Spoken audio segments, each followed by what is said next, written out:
Ladies and gentlemen, please welcome back to the WWE, the presenter for Superstar of the Year, the Nature Boy, Ric Flair. Woo! It's Nate, the Nature Boy.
Good Lord, what a crowd.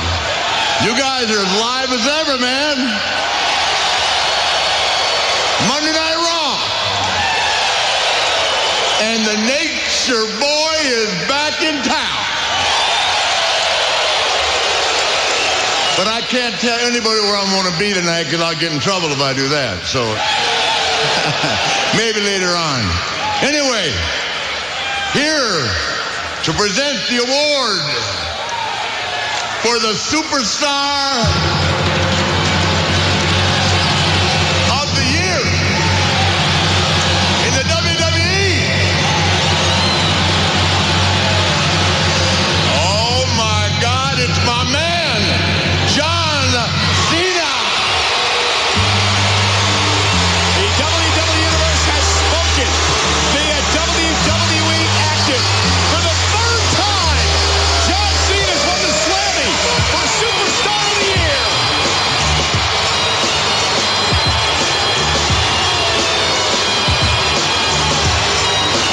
Two generations best, side by side. What a moment.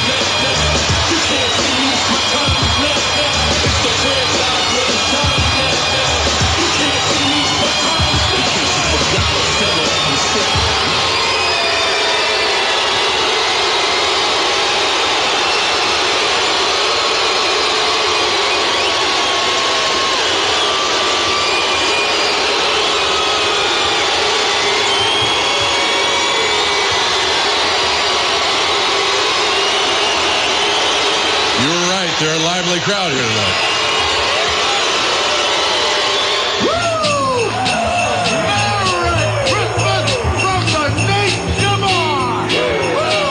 WBCB presents Pro Wrestling Weekly. Tell me he didn't just say that.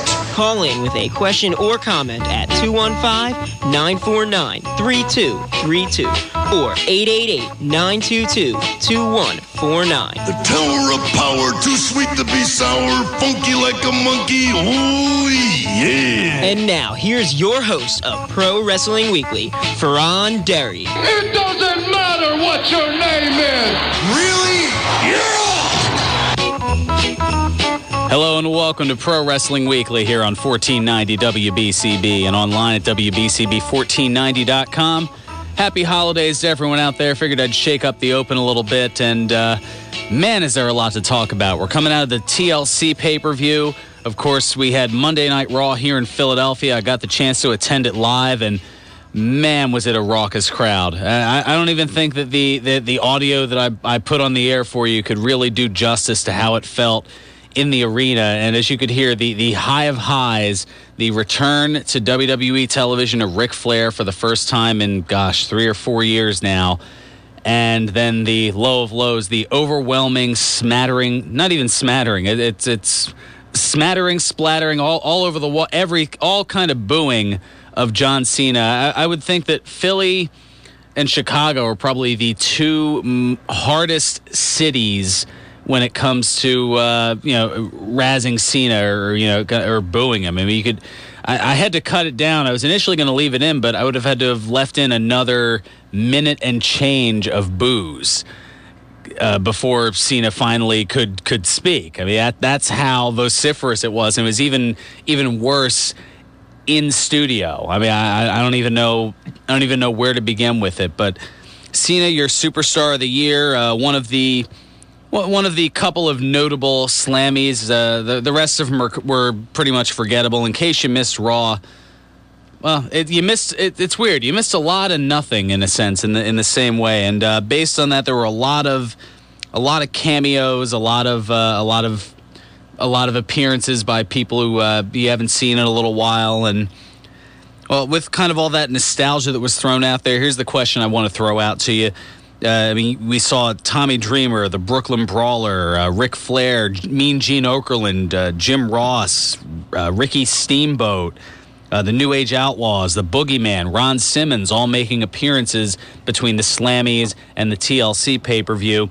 Who would you like to see return to the ring for a one-time cameo deal? We saw, obviously, this past week, we saw the Brooklyn Brawler. We saw Tommy Dreamer come back in Philadelphia, obviously playing to both of those particular crowds. I mean, who would you like to see come back just for one match as kind of a one-time special attraction type thing? Doesn't necessarily have to be teaming up with The Miz and Alberto Del Rio, which I'll get into that in a second, because if you haven't seen anything on WWE TV, you're wondering why I'm pairing The Miz, who just recently turned face, with Alberto Del Rio. Yeah, Del Rio's supposed to be a good guy now. At least that's the direction that they're kind of going. And that all started at the TLC pay-per-view, all thanks to Miz TV. That's what really got this kind of sparked in that particular direction, was the Miz had 3MB on at the pay-per-view, and 3MB decided to go over and insult the Spanish announcers. And then Ricardo Rodriguez came to the Spanish announcer's defense. He got beat up, and then out came Alberto Del Rio to make the save, and that led to the 3-on-3 tag matches that occurred both at the pay-per-view and Monday Night Raw. 3MB, Heath Slater, Jinder Mahal, and Drew McIntyre against The Miz, Alberto Del Rio, and mystery partners of the Brooklyn Brawler, even though the crowd at the time was chanting, "We want Ryder," because they wanted their own Long Island guy, Zack Ryder. They decided to go give Steve Lombardi, the perennial jobber going all the way back to the 80s, one last run at glory. And they had him hook on the Brooklyn Crab, because calling it a Boston Crab in Brooklyn probably not exactly the smartest thing. So they had him hook on the Brooklyn Crab for the finisher at the pay-per-view. And then the next night on Raw, which I got to check out, a match that felt about 10 times as long as it actually was. It went for 13 minutes, but it felt like it was about 2 hours. The Miz, Alberto Del Rio, and ECW original, or as was described by The Miz, the heart and soul of ECW, Tommy Dreamer, against the members of 3MB. So we've got that to talk about. Let me give you the whole rundown on what happened at TLC to start off with. So much to talk about. Naomi in the pre-show won the Santa's Helper Battle Royal to earn a title shot for the Divas Championship, which she got later in the night, and she was unsuccessful, losing to Eve in just over 3 minutes. Cody Rhodes and Damian Sandow, they beat Rey Mysterio and Sin Cara in a tables match. That was kind of an added little wrinkle at the last minute. A tables match to become number one contenders for the tag team championship. And the finish of the match, that's something you definitely want to go back to the video sites and take a look at. Sin Cara trying to do a springboard move into the ring, and while on the top rope before getting sprung, Cody Rhodes pushes Sin Cara back outside the ring and just completely falls backwards onto the two tables. It was certainly dangerous, to say the least, but definitely that was worth a look. Antonio Cesaro pinning R-Truth to retain the United States Championship. And then Kofi Kingston held on to the Intercontinental title, beating Wade Barrett. And then what we thought would have been the main event was actually right in the middle of the show. The 3 members of the Shield against Ryback, Daniel Bryan, and Kane in that tables, ladders, and chairs match. That is definitely one, if you can go back and see it, either wait for the DVD or if you're impatient like I am, go look for it somewhere online. That would be a potential match of the year candidate if they didn't, for some reason, cut the year off about a few weeks before the actual end of the year. I don't know where the cutoff of those things are for match of the year is, and I don't believe that WWE necessarily does either. Go figure. But the Shield beating Ryback, Daniel Bryan, and Kane.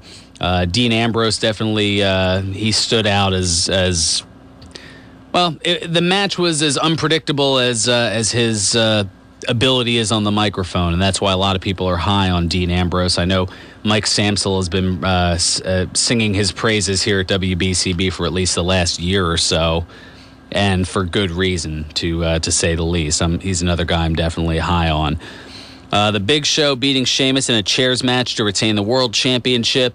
Wasn't planning on Big Show getting a giant steel chair, but I'm sure somebody from the comedy prop department got that put together because WWE equals comedy. That's why we have, the LOL moment of the year Slammy, for example. Yeah, even Matt's kind of smirking at that one. The Starship, yes. And then, of course, we had the aforementioned 6-man tag between The Miz, Del Rio, and the Brawler against 3MB. And then they ended the show with the ladder match between Dolph Ziggler and John Cena for the Money in the Bank case. So after the World Championship was defended, then the number 1 contendership was on the line in the main event. Kind of an odd style of booking, but then again, when John Cena is involved, pretty much, John Cena could be wrestling for a number 1 contendership to, I don't know, to the U.S. title, to the Intercontinental title, and somehow they'd find a way to make that the main event because John Cena seems to rule overall, I guess. I don't know. But out of the pay-per-view, I got 4 out of the 7 right, making me 104 and 58 for the year. And my predictions starting to go wrong. I actually got almost twice as many right as I did wrong, and 2 more successful predictions than the Phillies had wins back when they had more success than they did this past year. But that's probably better. Yeah, that's probably better left alone, especially in these cold winter months. Hopefully, hot stove will help them along.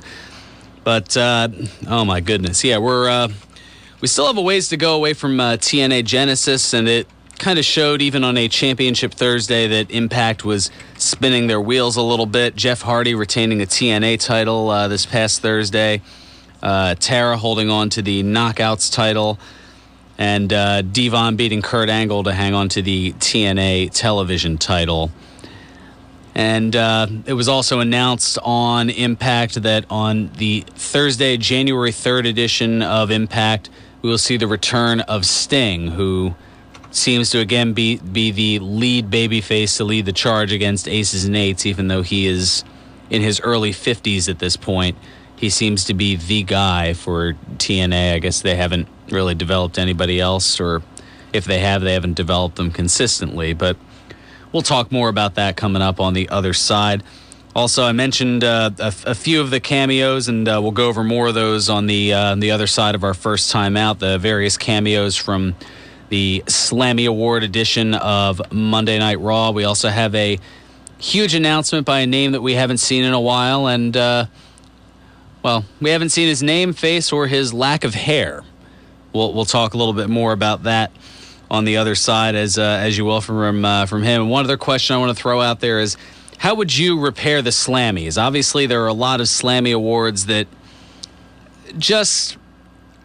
they're kind of treated as though they don't matter to the wrestlers, the writers, the fans, really to anybody. They're just there because they have to be, and that would probably be best prefaced by the ones that were just being rattled off nonchalantly by Michael Cole during the pre-show before TLC on Sunday night. But then the ones that actually were deemed good enough to make it to the awards presentation on Monday Night Raw, let's just say they left a lot to be desired. So we'll talk a little bit more about that on the other side.